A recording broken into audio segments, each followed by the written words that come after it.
Chapter number 3 जिसका नाम है मूवमेंट्स ऑफ द अर्थ का मूवमेंट। ठीक है, इसमें देखिए गेट सेट, पहली जो एक्सरसाइज आती है वो आती है गेट सेट। गेट सेट में क्या है कि fill in the correct numerous, मतलब कि इसमें नंबर लिखने हैं, करेक्ट न्यूमेरस लिखने हैं। ठीक है, इसको जैसे कि वीडियो में आपको बताया भी जा चुका है। जैसे कि पहला देखिए क्या है, 1 minute equal to dash second, मतलब 1 मिनट में कितने सेकेंड होते हैं। 1 मिनट में कितने सेकेंड होते हैं, टोटल 60 सेकेंड होते हैं। कितने सेकेंड होते हैं बच्चों, 60 सेकेंड होते हैं। और question number second, 1 hour equal to dash minute, मतलब 1 घंटे में कितने मिनट होते हैं। 1 घंटे में टोटल 60 मिनट होते हैं। कितने मिनट होते हैं बच्चों, 60 मिनट। इसी तरीके से 1 आवर में कितने सेकंड होते हैं। 1 आवर में देखिए पहले हम मिनट में कन्वर्ट करेंगे। 1 आवर को अगर हम मिनट में कन्वर्ट करेंगे तो 1 आवर इक्वल टू होता है 60 मिनट। ठीक है, अब 60 मिनट को, जैसे कि 1 मिनट में देखिए 60 मिनट है, 60 मिनट को सेकंड में कन्वर्ट करेंगे तो 60 से मल्टीप्लाई कर देंगे तो 60 इंटू 60, तो कितना आंसर आ जाएगा 3600 सेकेंड। तो कितना आ जाएगा 3600 सेकेंड आ जाएगा। ठीक, 1 day equal to dash hours, मतलब एक दिन में कितने घंटे होते हैं। एक दिन में टोटल 24 आवर्स होते हैं। ठीक है, क्वेश्चन नंबर 5, 1 मंथ में कितने डे होते हैं। ठीक है, 1 महीने में कितने दिन होते हैं। टोटल 1 महीने में देखिए 28 डेज भी होते हैं, ठीक, 29 डेज भी होते हैं, 30 डेज भी होते हैं और 31 डेज भी होते हैं।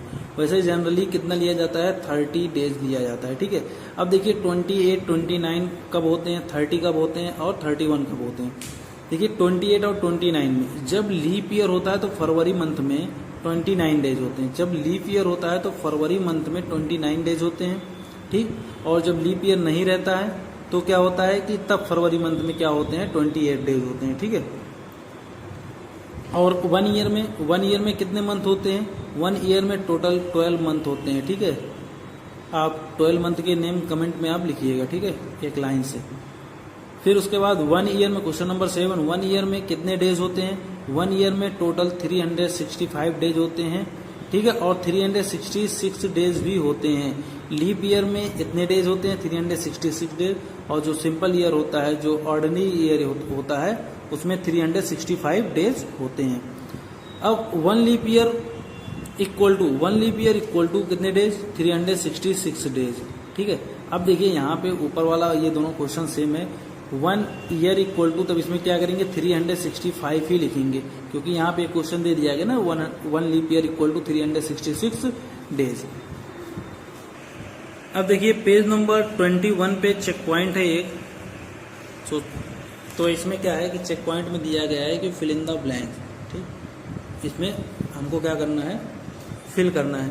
तो पहला जो क्वेश्चन दिया गया है कि the earth moves around the, देखो जो अर्थ होता है वो किसके चारों तरफ घूमता है। किसके चारों तरफ घूमता है बच्चों, घूमता है सन के चारों तरफ। ठीक है, फिर उसके बाद dash is the movement of the earth on its axis, मतलब क्या चीज है, रोटेशन है या रिवोल्यूशन होता है। एक ऐसा मूवमेंट, देखो मूवमेंट 2 टाइप्स के होते हैं। कौन कौन से, एक होता है रोटेशन, दूसरा होता है रिवोल्यूशन। रोटेशन क्या होता है, अगर वो अपने एक्सिस पे, अर्थ अपने एक्सिस पे अगर मूव कर रही है तो उसे कहते हैं रोटेशन।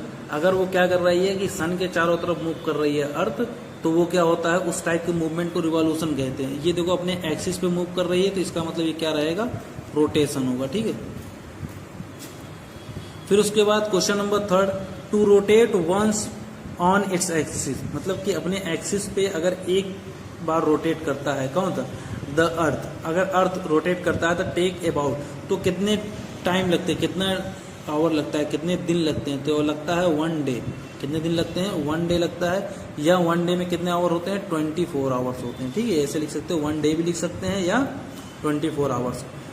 क्या है, to rotate once on its axis the earth takes about 1 day और 24 hours. Question number 4, the part of the earth which has dash is turn away from the sun, तो यहाँ क्या हो जाएगा, डार्कनेस कह सकते हैं। ठीक है, वहां क्या कह सकते हैं, डार्कनेस। तो क्या चीज हो गया, the earth, the part of the अर्थ। ठीक है, वह हिस्सा, अर्थ का वह हिस्सा जो सन की लाइट से, जैसे कि यहाँ देखिए, यहाँ इस जगह पे इस फिगर में क्या है कि ये जो अर्थ का ये जो पार्ट है जो क्या है लाइट, मतलब लाइट इधर, ये इसको सपोज दैट ये क्या है सन है, ठीक है, सन के दूसरी तरफ आ रहा है, मतलब सन इस तरफ चल रहा है तो उसके दूसरी तरफ क्या है यहाँ पे आ रहा है, ये पार्ट क्या होता है डार्कनेस, मतलब अंधेरा यहाँ पे होता है, ठीक है, तो इसलिए यहाँ पे क्या लिखा गया है कि डार्कनेस हो जाएगा, ठीक है। पहले में क्या फिल करेंगे चेक पॉइंट के सन, सेकंड में रहेगा रोटेशन एंड थर्ड में रहेगा 24 आवर्स और 1 डे एंड क्वेश्चन नंबर 4 में रहेगा डार्कनेस। अब मूव करते हैं हम क्वेश्चन पेज नंबर 23 पर, रीड एंड आंसर, मतलब रीड करना है और आंसर देना है, ये एक्सरसाइज का मेन एक्सरसाइज है ये। तो कह रहा है कि Nicolaus Copernicus said the earth revolves around the sun, ठीक है, किसके अराउंड ये अर्थ मूव करता है, सन के अराउंड, और ये किसने कहा है निकोलस कॉपरनिकस ने कहा है, ठीक है। The movement of the earth around the sun, अगर तो ऐसा मूवमेंट, अर्थ का वह मूवमेंट जो क्या हो सन के चारों तरफ होता है वो क्या कहलाता है, वो होता है रिवॉल्यूशन होता है। और रोटेशन क्या कहते हैं, रोटेशन जो होता है जो अपने एक्सिस पे, अर्थ अपने एक्सिस पे अगर घूमती है तो उसे क्या कहते हैं रोटेशन कहते हैं, ठीक, जिसे घूर्णन कहा जाता है। रिवॉल्यूशन मींस परिक्रमण होता है। The revolution of the earth causes, ठीक है, अर्थ की जो रिवॉल्यूशन होता है उसकी वजह से क्या होता है सीजन चेंज होता है, ठीक है, इसकी वजह से सीजन बदलते हैं, ठीक है। और सीजन जैसे कि हो गया विंटर हो गया, समर हो गया, ऑटम हो गया और स्प्रिंग, ये 4 टाइप्स के मेन सीजन होते हैं, ठीक है। ऑटम मिस हो जाएगा पतझड़, स्प्रिंग हो जाएगा बसंत, ऑटम का अपोजिट क्या होगा स्प्रिंग, ठीक है, स्प्रिंग बसंत हो गया, ऑटम हो गया क्या चीज पतझड़ हो गया, और समर जो रहेगी वो ग्रीष्म ऋतु होती है, और जो विंटर होता है, ठीक है, वो क्या होता है शीत ऋतु होता है, मतलब ठंडी होती है। फिर उसके बाद when it is summer in the northern hemisphere, अगर देखिए नॉर्दर्न हेमिस्फीयर में क्या हो समर हो, ठीक है, मतलब गर्मी ग्रीष्म ऋतु हो, तो द सदर्न हेमिस्फीयर एक्सपीरियंसेस, तो सदर्न हेमिस्फीयर में मतलब दक्षिणी गोलार्ध में क्या हम एक्सपीरियंस करेंगे, तो समर का जो अपोजिट होता है वो क्या होता है विंटर होता है, ठीक। अगर स्प्रिंग होता, अगर मान लीजिए नॉर्दर्न हेमिस्फीयर में स्प्रिंग होता तो सदर्न हेमिस्फीयर में ऑटम हो जाता, ठीक है।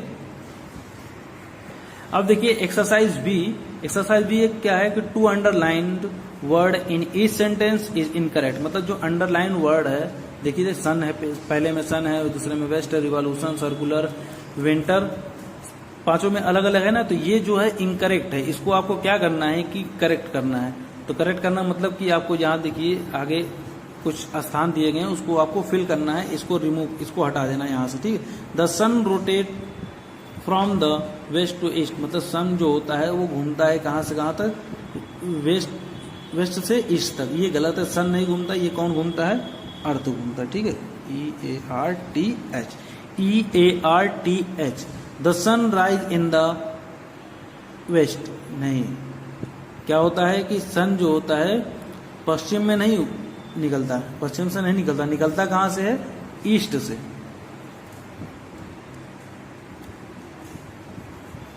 ईस्ट से होगा, ठीक है।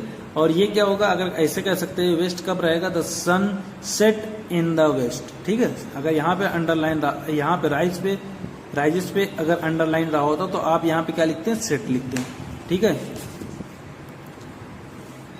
The revolution of the earth causes day and night, जो रिवॉल्यूशन होता है अर्थ का, जो रिवॉल्यूशन होता है उसकी वजह से भी देखिए इस क्वेश्चन में बताया गया है कि सीजन चेंज होते हैं, ठीक है।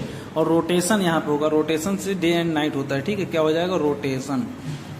The rotation of the earth causes day and nights, ठीक है। The orbit of the earth, earth की जो ऑर्बिट होती है वो सर्कुलर नहीं होती, वो ओवल शेप में होती है, ठीक है, ओवल शेप में होती है। ओवल कैसा होता है इस साइड, ऐसे इस तरीके से होता है, ठीक है बच्चों। फिर देखिए क्वेश्चन नंबर 5, क्वेश्चन नंबर 5 क्या है, when it autumn in the northern hemisphere, अगर क्या होता है कि पतझड़ होता है, अगर नॉर्दर्न हेमिस्फीयर मतलब उत्तरी गोलार्ध में अगर पतझड़ होगा, पतझड़ का सीजन रहेगा, तो it is winter in the southern hemisphere, तो विंटर यहाँ पे रॉन्ग होगा, तो ऑटम का जो अपोजिट होगा वो क्या होता है स्प्रिंग, तो यहाँ पे क्या लिखेंगे बच्चों स्प्रिंग लिखेंगे, ठीक है। आई होप आपको समझ में आया होगा, ठीक है। अब जो इसका क्वेश्चन आंसर है हम इसको नेक्स्ट वीडियो में आपको प्रोवाइड कराएंगे। Thank you.